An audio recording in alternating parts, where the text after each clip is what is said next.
Jesús, porque hablando de historias fuertes que más bien parecen de ficción, pues tenemos que mencionar definitivamente al pseudointelectual de Raimundo Rivapalacio,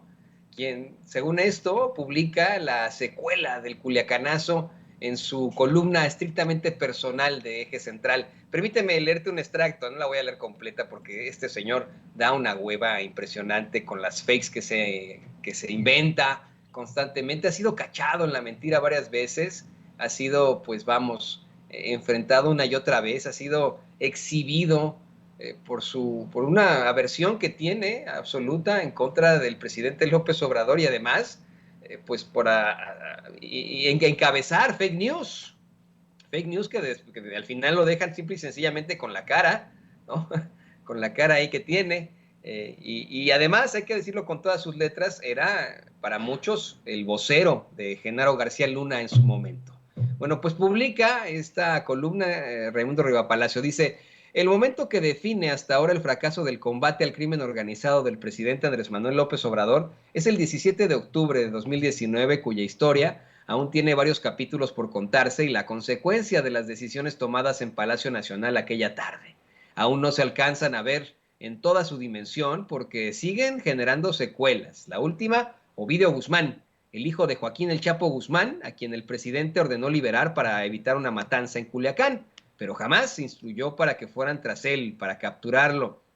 Reapareció esta semana cuando un grupo a su mando inició una guerra contra bandas criminales rivales para quedarse con el narcomenudeo en la Ciudad de México. Y bueno, pues ya aquí da según él estos datos de los enfrentamientos que han habido. Pero yo insisto, no me atrevería yo a leer la columna completa a sabiendas de que se trata de un propagador de las noticias falsas, de la desinformación, de los fakes,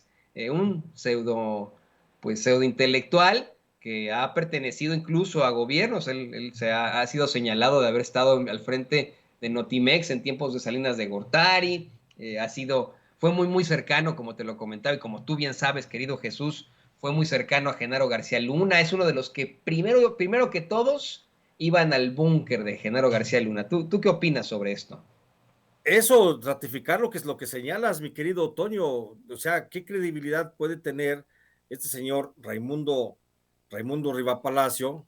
que bueno, se ha dado hasta la tarea de escribir manuales de periodismo, ¿no? Para enseñar la corrupción a las nuevas generaciones. Pero ¿qué credibilidad puede tener un personaje que siempre sirvió a Genaro García Luna y además de otros servidores públicos del gobierno federal? Por supuesto que está alejado de toda posibilidad. Yo por salud mental no leo nada de lo que escribe, yo no sé cómo te atreves tú a leer esas columnas al aire, mi querido Toño, es un atentado, es una agresión a la paz pública, pero la verdad es que el solo hecho de poner atención a sus comentarios no tiene ningún sentido, Toño. Mira, él habla de un fracaso en el combate a la corrupción porque él suspira por los viejos tiempos de la guerra, él suspira cuando la Policía Federal Preventiva llegaba y arremangaba pueblos completos y se llevaba gente detenida para presentarlos a todos inocentes como culpables y responsables y jefes, grandes jefes de los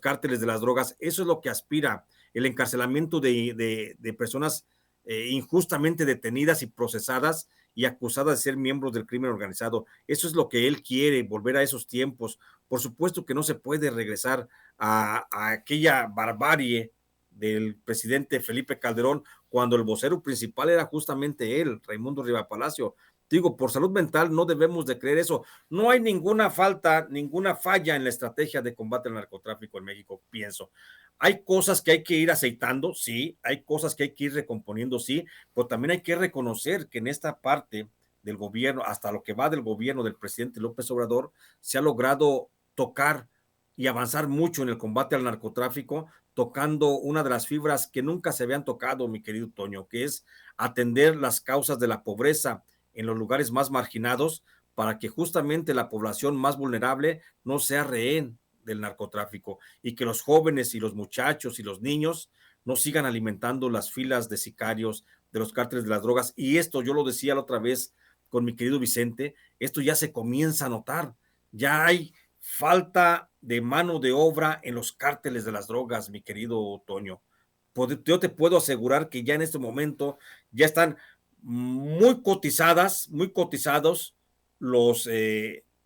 las plazas para sicarios dentro de los cárteles, porque ahora los cárteles están pagando cada vez más a gente que se quiere incluir como sicario, porque ya no es tan fácil reclutar niños, reclutar jóvenes como lo hacían con tanta facilidad.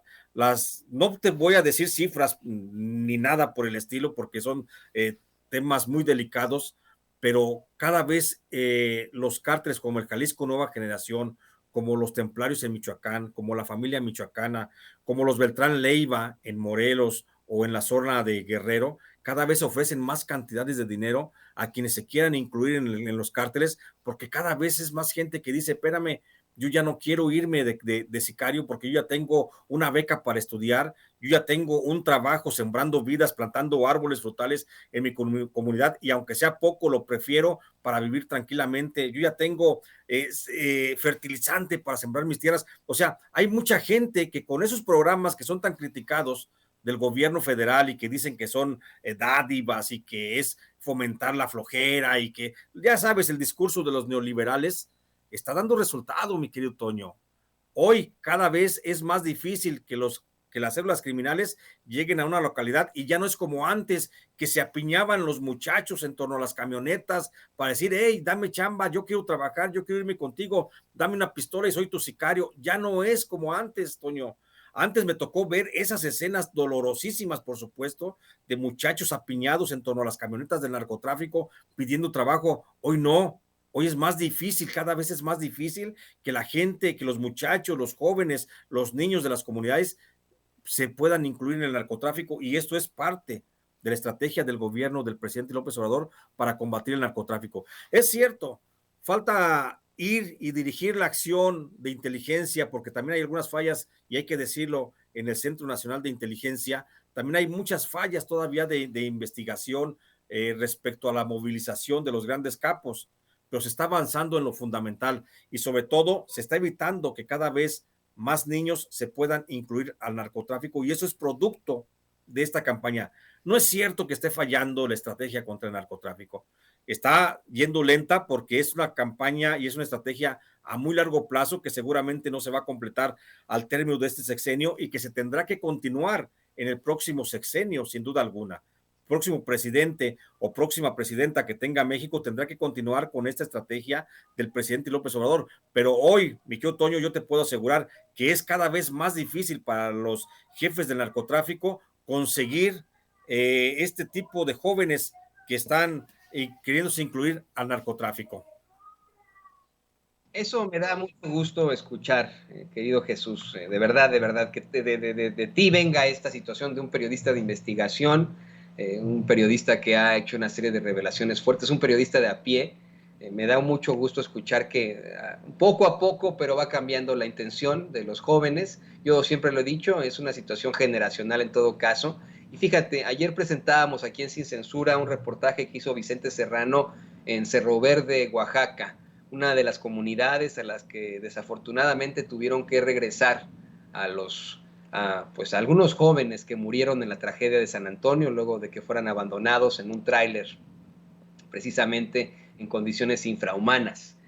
Veíamos las imágenes de cómo es que pues es un sitio hermoso, Cerro Verde, ahí en Oaxaca, un sitio muy, muy bonito, cerca del cielo, incluso lo decíamos, pero en el que pues hay falta de oportunidades y por el cual muchos jóvenes deciden incluso venirse acá a los Estados Unidos, arriesgando la vida, pero también teníamos el comentario de un miembro de nuestra querida audiencia, de un público consentidor que nos decía que él está muy satisfecho con el programa Sembrando Vida en su comunidad, ahí cerca de Cerro Verde, en Oaxaca, que está, pues vamos, convencido de lo bien que le estaba aportando a su comunidad, ¿no? Deja tú, además del programa Jóvenes Construyendo el Futuro, pues tenemos Sembrando Vida, ¿no? Con situaciones que son propositivas y que buscan apostarle a un cambio generacional, no de pronto, no de bote pronto como ese señor llamado Felipe Calderón intentó al declararle supuestamente la guerra al crimen organizado, bueno, algunos miembros del crimen organizado, ¿no? Esa sí es la realidad. Y fíjate, le voy a pedir a don David que